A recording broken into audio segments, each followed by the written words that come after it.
Hello विद्यार्थी मित्रों, नमस्कार।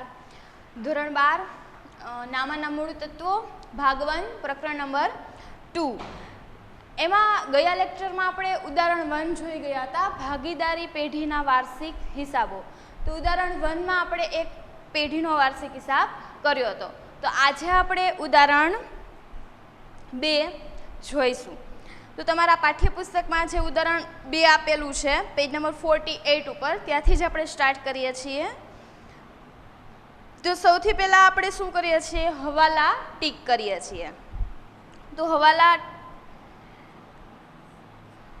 नंबर पेलो अगाउथी चूकवेल वीमा प्रीमियम 200 छे।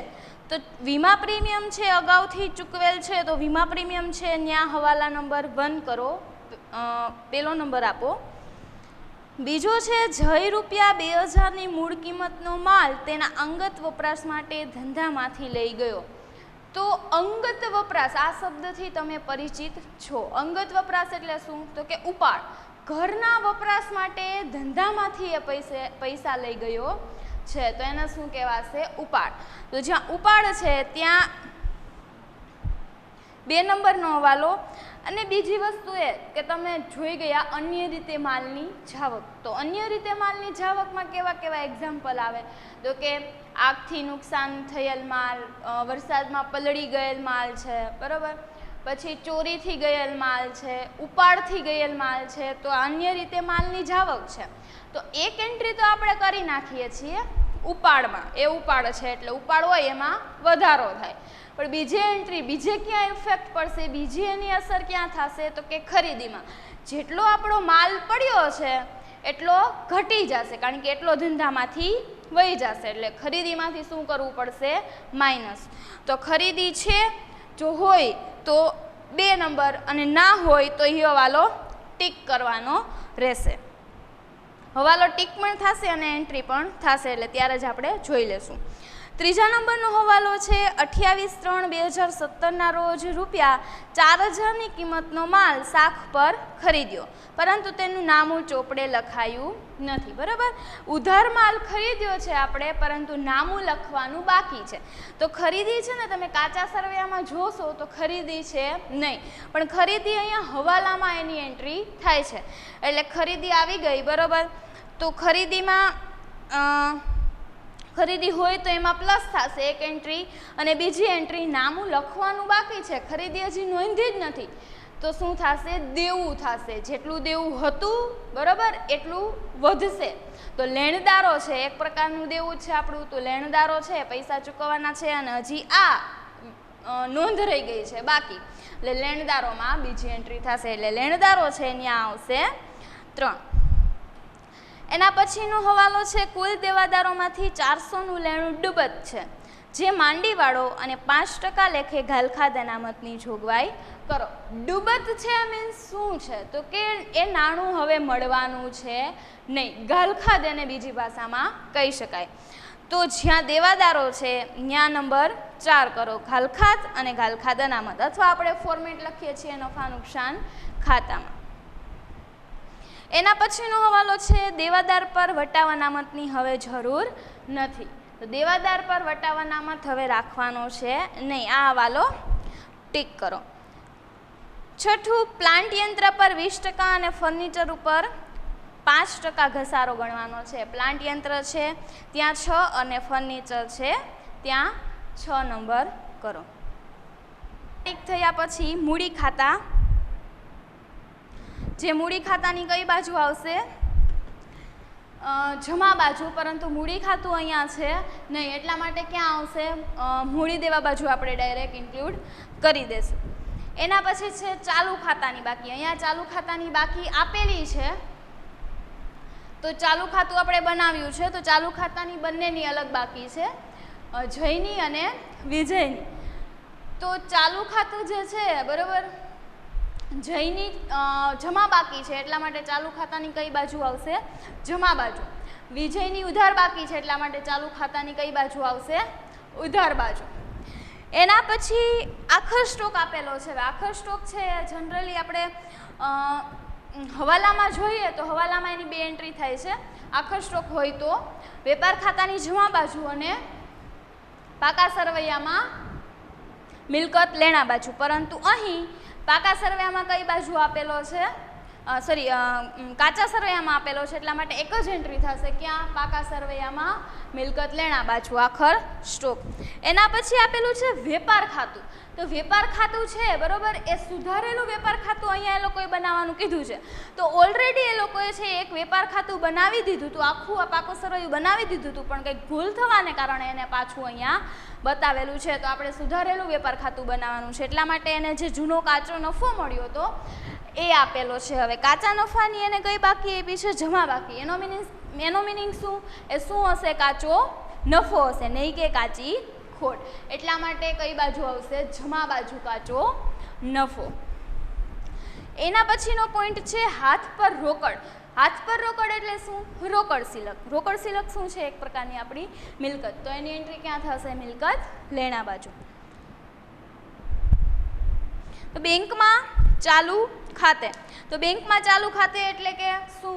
બેંક સિલક કે ચાલુ ખાતું છે આપણું, બરોબર. તો એ પણ એક પ્રકારની શું છે? આપણી મિલકત, કે બેંકમાં ચાલુ ખાતે મિલકત લેણા બાજુ.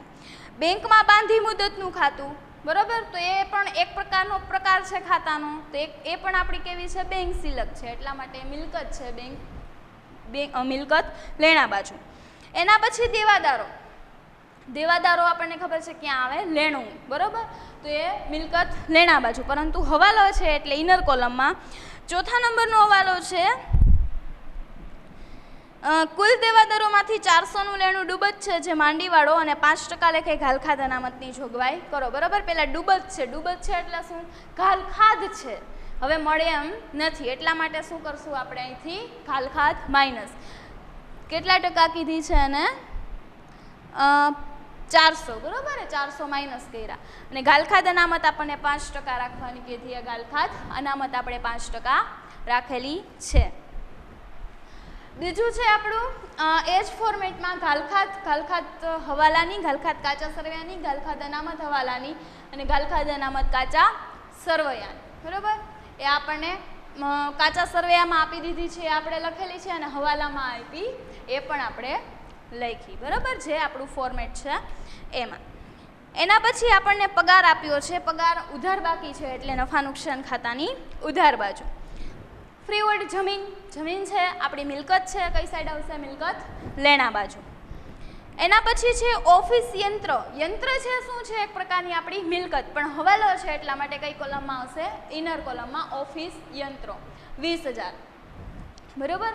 એના પર હવાલો કેટલામાં નંબરનો છે? 6થા નંબરનો છે હવાલો. પ્લાન્ટ યંત્ર પર 20% ઘસારો ગણો. કે જે આપણે પ્લાન્ટ યંત્ર પર 20% ઘસારો ગણતા 4,000 જે મળે છે, બરોબર. આઉટરમાં 16,000.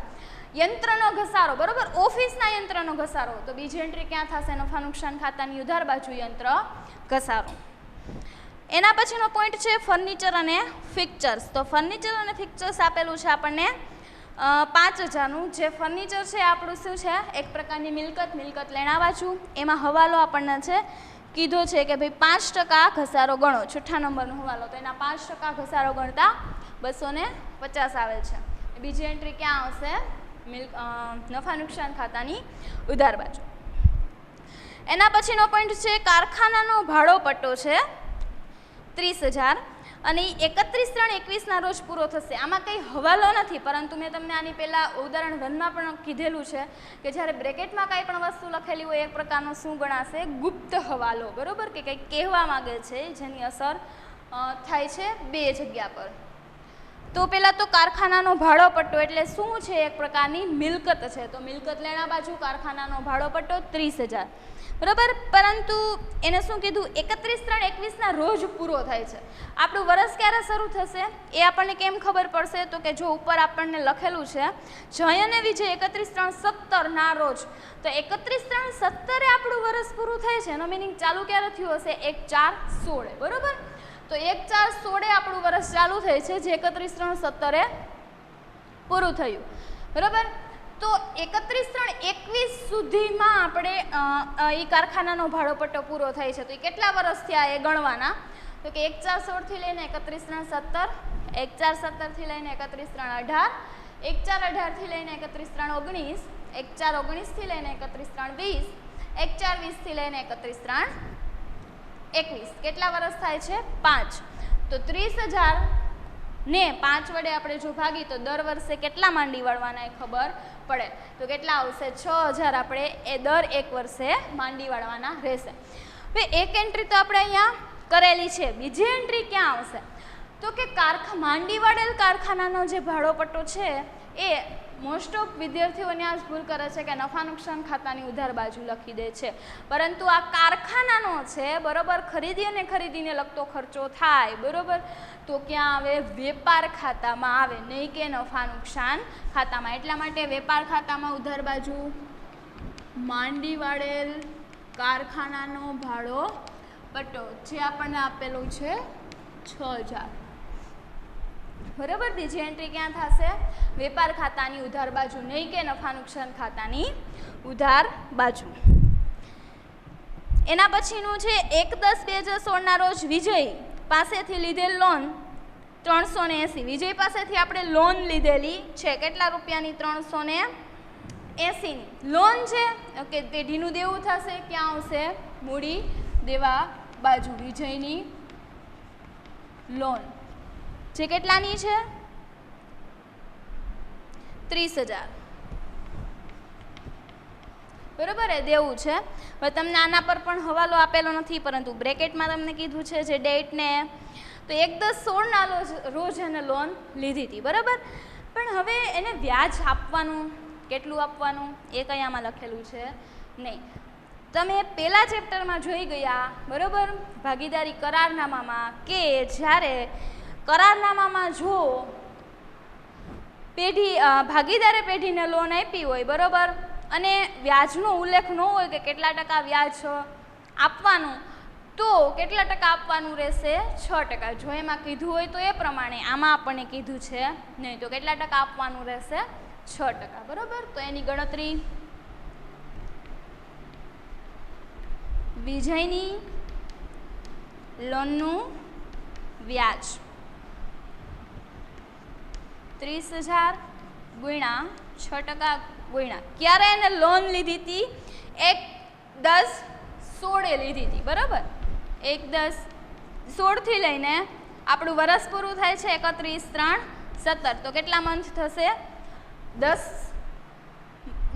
10મા મહિનાની 1લી તારીખે લીધેલી છે એટલે 10મો આખો 11 12 1 2 અને 3 ટોટલ કેટલા મહિના થશે 6 મંથ બરાબર. એટલે ગુણ્યા 6/12 તો કેટલું આવશે લોનનું વ્યાજ 900 બરાબર. તો ટોટલ આપણું દેવું કેટલું થયું ચૂકવવાનું બાકી લોનનું વ્યાજ 900 એટલે 30,000 ને 900. લોનનું વ્યાજ આપણા માટે પેઢી માટે શું છે ખર્ચ. બીજી એન્ટ્રી ક્યાં આવશે નફા નુકસાન ખાતાની ઉધાર બાજુ લોનનું વ્યાજ 900.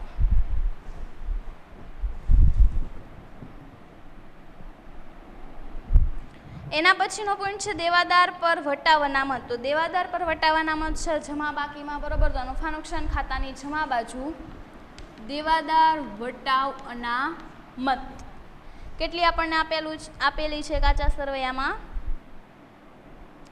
380. આના પર એક હવાલો હતો કે જે મેં તમને અહીંયા ટીક કરાવેલો નહોતો, જે હવાલો લાસ્ટમાં જોઈશું એવી રીતે ટીક કરાવેલો હતો. શું કામ તો કે હવાલામાં એમ કીધું હતું કે દેવાદારો પર વટાવ અનામતની જરૂર નથી. તો તમે કન્ફ્યુઝ થઈને શું કરો આ વટાવ અનામત જ ના લખો બરાબર. તો આ તો કાચા સરવૈયામાં છે તો લખવાનું જ છે, પરંતુ હવાલો એમ કે છે કે હવે વટાવ અનામતની કાંઈ જરૂર છે ને, એટલે એ હવાલો જ ઇગ્નોર કરવાનો છે. એના પછી ગાલખાત અનામત જે આપણે જોઈ લીધું. એના પછીનો પોઈન્ટ છે વીમા પ્રીમિયમ. વીમા પ્રીમિયમની બાકી છે ઉધાર બરાબર. વીમા પ્રીમિયમ ઉધાર બાકીમાં છે 1,000 રૂપિયા. તો વીમા પ્રીમિયમ ઉધાર બાકીમાં એટલે કે નફા નુકસાન ખાતામાં કઈ બાજુ આવશે ઉધાર બાજુ. હવાલો છે એટલે ઇનર કોલમમાં. હવાલા નંબર કેટલામો ટીક કરાવેલો છે પહેલો. અગાઉથી ચૂકવેલ 200 છે વીમા પ્રીમિયમ. તો મેં તમને શીખડાવ્યું કેવી રીતે કરવાનું. ચૂકવવાની બાકી હોય તો એ શું થાય? દેવું થાય, અને એ હંમેશા પ્લસ થાય. અગાઉથી હોય તો એ શું થાય? લેણું થાય. બરાબર, અગાઉથી ચૂકવું હોય તો, અને એ શું થાય? માઇનસ. કેટલું ચૂકવું છે અગાઉથી? 200. તો માઇનસ અગાઉથી ચૂકવેલ વિપરી 200 એટલે કેટલા આવશે? 800. ચૂકવવાનું બાકી તો પેઢીનું દેવું, અગાઉથી ચૂકવેલ તો પેઢીનું લેણું. ક્યાં આવશે? મિલકત લેણા બાજુ. અગાઉથી ચૂકવેલ વિપરી 200. એના પછીનો પોઈન્ટ છે પ્રિન્ટિંગ એન્ડ સ્ટેશનરી. ખર્ચ છે, બરાબર. ક્યાં આવશે? નફા નુકસાન ખાતાની ઉધાર બાજુ. કેટલા છે? 600 રૂપિયા.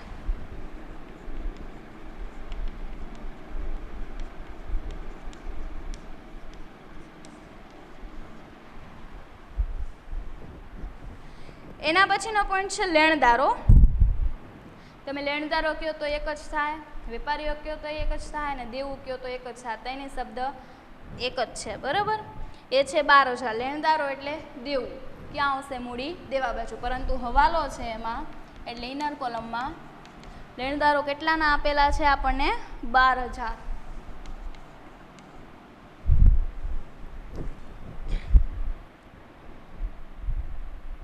એના પર હવાલા નંબર છે ત્રીજો. ત્રીજામાં શું કીધું? 28/3/17 રોજ 4,000ની કિંમતનો માલ ખરીદ્યો, પરંતુ નામું લખવાનું બાકી છે. ખરીદ્યો નથી લખ્યું, બરાબર, એટલે ખરીદી થઈ નથી લખ્યું, તો હવે લખી નાખી, હવે નોંધ કરી નાખી, બરાબર. તો ખરીદી છે. ખરીદી ક્યાં લખી છે આપણે? વેપાર ખાતામાં ઉધાર બાજુ. કેટલી કીધી એને ખરીદી નોંધવાની? બાકી છે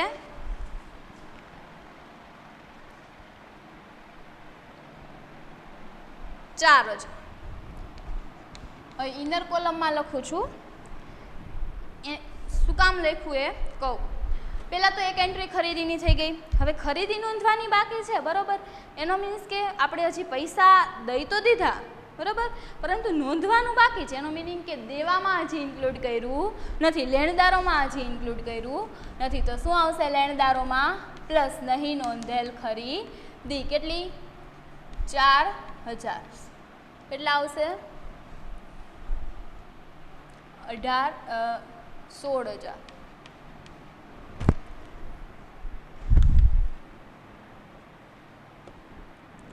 બરાબર. એક બેની એન્ટ્રી કમ્પ્લીટ થઈ ગઈ. ખરીદી નોંધવાની બાકી હતી તો ખરીદી નોંધી, અને બીજી ખરીદી નોંધો. ખરીદી નોંધવાની બાકી હોય તો લેણદારોમાં પ્લસ થાય. વેચાણ નોંધવાનું બાકી હોય તો શેમાં પ્લસ થશે? દેવાદારમાં. એના પછી એ ઇનર કોલમમાં રાખ્યું છે એનું રાજ છે, કહું છું.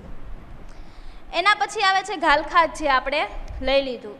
જાહેરાત ખર્ચ છે 600, બરાબર. ક્યાં આવશે? નફા નુકસાન ખાતાની ઉધાર બાજુ. જાહેરાત ખર્ચ 600.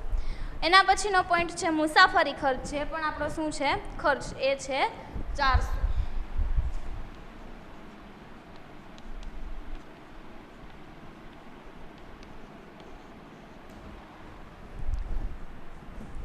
હવે મેં તમને હવાલા ટીક કરાવ્યા હતા. એમાં દેવાદાર વટાવ અનામતનો જે આપણે ઇગ્નોર જ કરવાનો છે, કારણ કે હવે એની જરૂર જ નથી. ત્રીજો હવાલો આપણે જોઈ લીધો. બીજો હવાલો જુઓ. જય 2,000ની મૂળ કિંમતનો માલ એના અંગત વપરાશ માટે લઈ ગયો હતો. એટલે તો અંગત વપરાશ શબ્દથી તમે પરિચિત છો. ઉપાડ કહેવાશે એને, બરાબર. ઉપાડ ક્યાં આવશે? ચાલુ ખાતાની ઉધાર બાજુ. આ મૂડી ખાતું જ છે એક પ્રકારનું, જે મૂડી ખાતામાં એન્ટ્રી કરતા એ જ આવશે, પરંતુ મૂડી ખાતાની બાકી ખાલી નહીં આવે, બરાબર. અહીંયા કેવી બાકી આવશે? ચાલુ ખાતાની. બાકી બધું સેમ. તો ઉપાડ ઉધાર બાજુ ચાલુ ખાતામાં કોણ લઈ ગયું છે અંગત વપરાશ માટે? જય, બરાબર. કેટલો? 2,000. તો જયના કોલમમાં 2,000 ઉપાડ થયો, બરાબર. ઉપાડની નોંધ કરી. જો ઓલરેડી ઉપાડ હોત તો શું કરત? એક ઉપાડ તો લખી જ નાખ્યો હોત, નીચે પાછો બીજું કરીને, બરાબર, પાછો ઉપાડ કરીને લખત, કાં તો જે જૂનો ઉપાડ હતો એમાં પ્લસ કરીને લખત. તો એક એન્ટ્રી ઉપાડ, બીજી એન્ટ્રી ઉપાડથી માલ ગયો. તો અન્ય રીતે માલની જાવક આપણે શું કરી છીએ? ખરીદીમાંથી માઇનસ કરીએ છીએ. એટલા માટે ખરીદી મેં ઇનર કોલમમાં લખેલી છે, બરાબર. તો માઇનસ ઉપાડથી ગયેલ માલ 2000, આઉટરમાં કેટલા આવશે 2000. ફરીથી આ એકવાર જોઈ લઈએ. અંગત વપરાશ માટે જય છે લઈ ગયો છે 2000 ધંધામાંથી. ઉપાડ કહેવાશે, ઉપાડ ક્યાં લખશું? ચાલુ ખાતાની ઉધાર બાજુ એક એન્ટ્રી કરી. ઉપાડથી માલ ગયો એટલા માટે એને અન્ય રીતે માલની જાવક કહેવાય.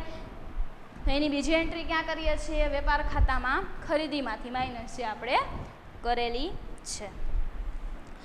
ઓકે, બધા હવાલા આઈ થિંક ઇન્ક્લુડ થઈ ગયા છે. હવે તમે ટોટલ કરશો.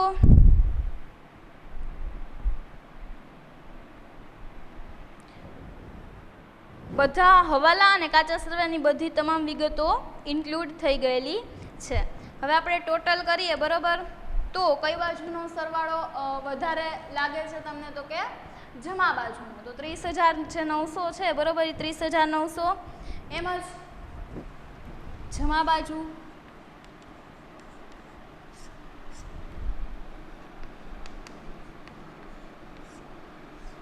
ઉધાર બાજુનું માઇનસ કરો 6,000 અને 2,000 તો કેટલા આવશે? 22,900. અહીંયા શું લખશું? સુધારેલો કાચો નફો. આની ક્રોસ એન્ટ્રી ક્યાં થશે? નફા નુકસાન ખાતાની જમા બાજુ.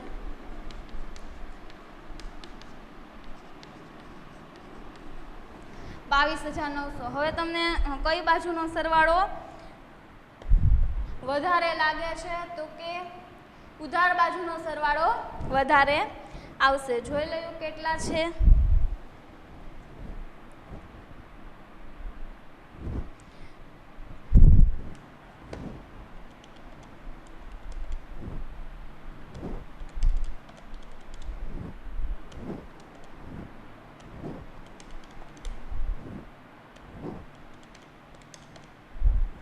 $26,550 આવે છે. ઉધાર બાજુ વધારે છે 26,550. જે જમા બાજુ આપણે માઇનસ કરશું 380 અને 22,900. તો 3,270 આપણને કાચી ખોટ મળે છે. સોરી, ચોખ્ખી ખોટ. જમા બાજુ બાકી નીકળી, ચોખ્ખી ખોટ મળી. આની ક્રોસ એન્ટ્રી ક્યાં આવશે? નાનું ફાળવણી ખાતામાં ઉધાર બાજુ. ચોખ્ખી ખોટ 32,70. આ બાજુનો સરવાળો તો કે આ બાજુ છે જ નહીં એટલે આ બાજુ જ વધારે આવશે 32,70. 32,70. આ બાજુ બાકી નીકળશે વહેંચણી પાત્ર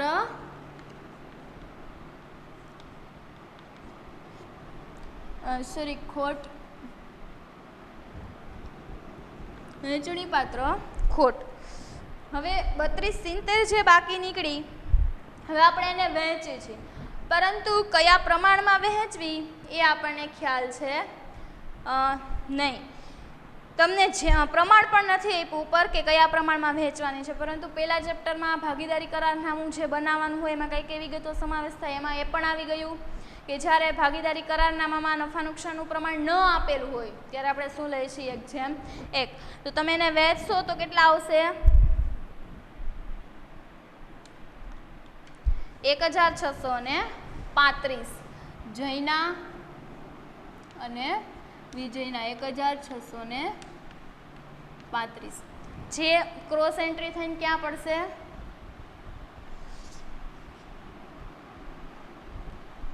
ચાલુ ખાતામાં ઉધાર બાજુ. વહેંચણી પાત્ર ખોટ 1,635. 1,635. આનો તમે સરવાળો કરશો તો કેટલા આવશે? જયમાં અને વિજયમાં. તો કે જયમાં છે કઈ બાજુનો સરવાળો લાગે છે વધારે? અહીંયા 20,000 છે તો જમા બાજુનો સરવાળો વધારે લાગે છે. ઉધાર બાજુ તમે આ વસ્તુ માઇનસ કરશો તો કેટલા આવશે? 20,000 માઇનસ 2,000 અને 1,635, 16,000 અને 365 આપણને મળેલ છે. બાકી આગળ લઈ ગયા. આ થયું જયનું. વિજયમાં અહીંયા કંઈ છે જ નહીં, તો કઈ બાજુનો સરવાળો વધારે છે? ઉધાર બાજુનો. કેટલો આવશે? 5,000 પ્લસ 1,635 એટલે આવશે 6,635. જે આપણે જમા બાજુ મૂકશું, જમા બાજુ બાકી નીકળશે. બાકી આગળ લઈ ગયા. બંને બાજુ બાકી નીકળી. હવે આનું શું કરવું? ઓકે, હવે તમારા મનમાં આ બાકી એટલે શું તમને ખબર છે? ઓકે, મેં જ કહી દઉં. એવું નથી કે જમા બાજુ એ જમા બાકી છે ને ઉધાર બાજુ ઉધાર બાકી છે, બરાબર? જો હવે બાકી તમને સમજાવું. જયનું આપણે જોયું, બરાબર? તો જયનો કઈ બાજુનો સરવાળો વધારે આવ્યો? જમા બાજુ. તો જમા બાજુનો સરવાળો વધારે હોય, તમે ઉધાર બાજુ લઈ ગયા તો આ બાકી નીકળે. આને કેવી બાકી કહેવાય? ઉધાર બાકી. કેવી બાકી કહેવાય? ઉધાર બાકી. સોરી, જમા બાકી. સોરી, આને કેવી બાકી કહેવાય? જમા બાકી. જમા બાજુનો સરવાળો વધારે આવ્યો અને તમે ઉધાર બાજુ લઈ ગયા, બરોબર? તો શોર્ટમાં તમારે એ વસ્તુ યાદ રાખવાની છે કે જે બાજુનો સરવાળો વધારે આવે એવી બાકી હોય. તો જયમાં તમે જુઓ કઈ બાજુનો સરવાળે વધારે હતો? જમા બાજુનો. પરંતુ તમે ઉધાર બાજુ લઈ ગયા, બરોબર? તો એ બાકી નીકળી. કેવી કહેવાય? જમા બાકી કહેવાય. એવી જ રીતે વિજય. વિજયનું જુઓ કઈ બાજુનો સરવાળો વધારે છે?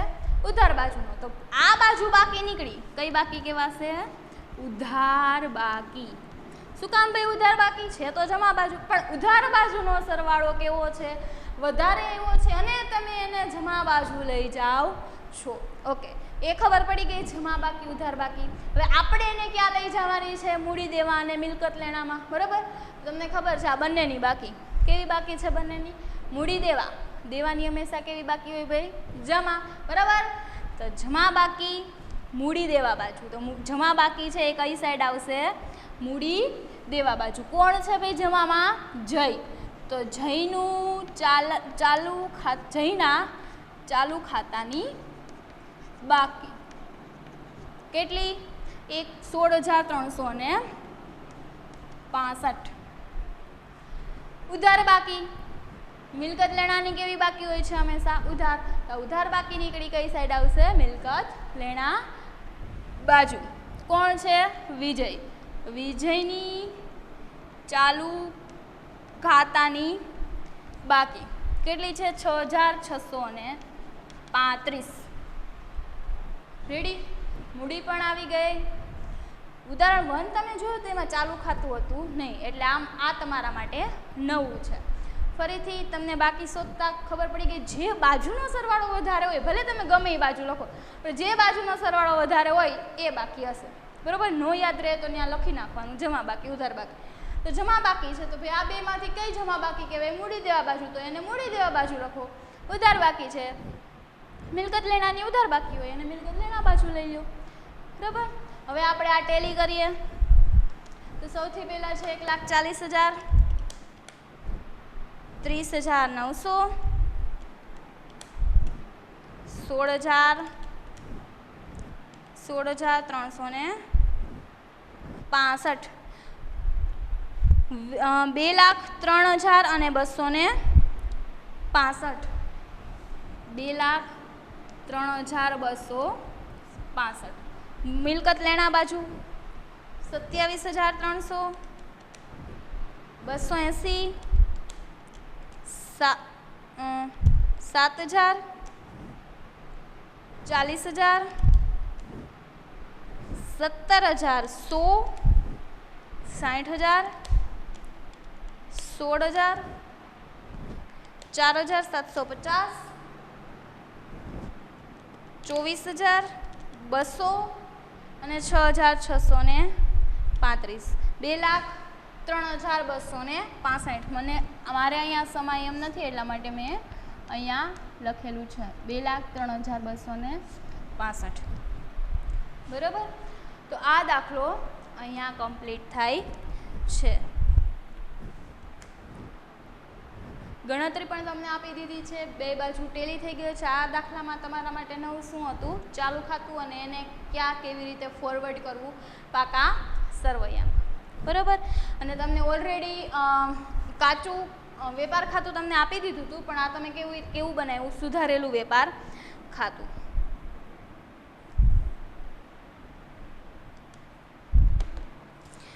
એના પછીનું જે તમને